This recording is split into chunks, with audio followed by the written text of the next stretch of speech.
वंचित बहुजन आघाडीकडून तुम्हाला seat declare झालेली आहे, तुम्हाला उमेदवारी मिळालेली आहे. खूप मोठी लढत आहे, कारण की पूर्ण नागपूरमध्ये या उमेदवारीवरती सगळ्यांचे लक्ष केंद्रित असतं. कारण की फडणवीस साहेब यांच्या विरुद्ध तुम्ही लढणार आहात, तर त्यांच्या विरुद्ध काय मुद्दे घेऊन तुम्ही आता इलेक्शनच्या रिंगणामध्ये उतरणार? नमस्कार. सर्वप्रथम मी फडणवीसांच्या विरोधात नाही, तर मी बीजेपी काँग्रेस दोघांच्या विरोधात लढतोय. फडणवीस साहेब हे सिस्टमचे पार्ट आहेत. स्वतः बीजेपी म्हणून देवेंद्र फडणवीस नाही. आमचा हा लढा आरक्षणाचा लढा आहे. आरक्षणाचं संरक्षणाकरिता श्रद्धेय बाळासाहेब आंबेडकर साहेबांनी SC ST OBC यांचं आरक्षण राहिले पाहिजे आणि त्यासाठी हा लढा उभारलेला आहे. आणि जी 11 उमेदवारांची यादीमध्ये जे माझं नाव दिलं यांचे मी सगळ्यात पहिले साहेबांचे आभार व्यक्त करतो की साहेबांनी माझ्यावर विश्वास ठेवलेला आहे आणि मला ही मोठी संधी दिली. त्याच माध्यमातून तुम्ही बघत असाल की तृतीय पंथला आमची शमीबाताई पाटील रावेर मतदारसंघामधून लढत आहेत, त्यांना सुद्धा उमेदवारी जाहीर झालेली आहे. माझे मोठे भाऊ निलेश विश्वकर्मा यांना चांदूर रेल्वेमधनं उमेदवारी जाहीर झाली आहे. सगळे युवा पिढीचे जे तुम्ही बघत आहात, वडार समाजाचं नेतृत्व करण्यासाठी वडार समाजाला संधी दिलेली आहे. ते जातीचे राजकारण करणारे जे हे राज्यकर्ते आहेत यांच्यावर साहेबांची ही खूप म्हणजे हे समाजाची जीत आहे की साहेबांनी वेगळ्या समाजाला एकत्र करून त्यांचं समाजाचं नेतृत्व करण्यासाठी त्यांच्या समाजाचे लोक त्यांच्या समाजाचा नेता दिलेला आहे. हे सगळ्यात मोठी गोष्ट आहे. हा बदल आहे.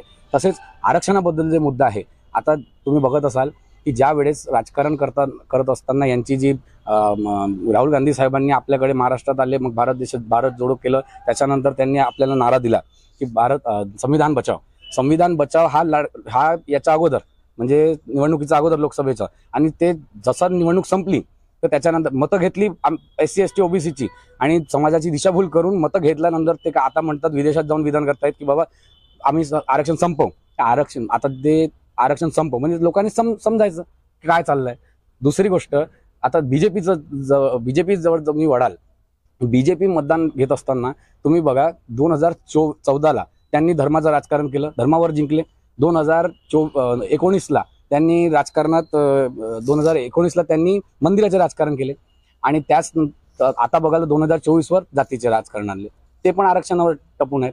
तर आता समाजाने जागृत व्हावे हे श्रद्धेय बाळासाहेब आंबेडकर साहेबांकडनं हे आव्हान आहे पूर्ण समाजाला. आणि या मीडियाच्या माध्यमातून आव्हान आहे की SC ST OBC एकत्र येऊन जर आपला लढा नाही उभारू शकले, आपली आवाज जर विधानसभेत नाही नेणार, तर मग याच्या पुढे फक्त आणि फक्त समाज रडत राहणार. आणि मागची पिढी मान सन्मानाने जगली आहे आणि तुम्ही मान सन्मानाने जगत आहात. तुमची पुढची जिम्मेदारी, तुमची पुढची पिढी मान सन्मानाने जगली पाहिजे, म्हणून हा लढा आहे. म्हणून ही नुसतीच निवडणूक नाही, तर अस्तित्वाचा हा लढा आहे, आरक्षणाचा हा लढा आहे. याच्यात तुम्ही बघाल बीजेपी काँग्रेस ना ते याच्यावर बोलतात, बेरोजगारीवर बोलतात, ना युवा पिढीच्या बद्दल त्यांची काही म्हणजे त्यांचं काहीच म्हणजे त्यांचं हे नियोजन नाही. लाडकी बहीण पण आता परत लोकसभेच्या पहिलेच का बरं आणली, याच्या पहिले का बरं नाही आणली? आणि 1500 रुपयामध्ये काय होतं का साहेब? हा प्रश्न मी उपस्थित करतोय. आरक्षणाचं राजकारण करणाऱ्यांना समाज निवडून आणेल की बाबासाहेबांचं संविधान वाचवणाऱ्यांना? हेच मी आपली मागणी आहे आणि याच्या आधारावर मी निवडणूक लढतो आहे. आणि दक्षिण पश्चिम मतदारसंघात SC ST OBC यांचे 2 लाखापेक्षा मोठी लोक आहेत. जर हे एकत्र आले तर आपला आमदार आपल्या समाजाचा आमदार येईल. हेच बोलून मी आपली रजा घेतो.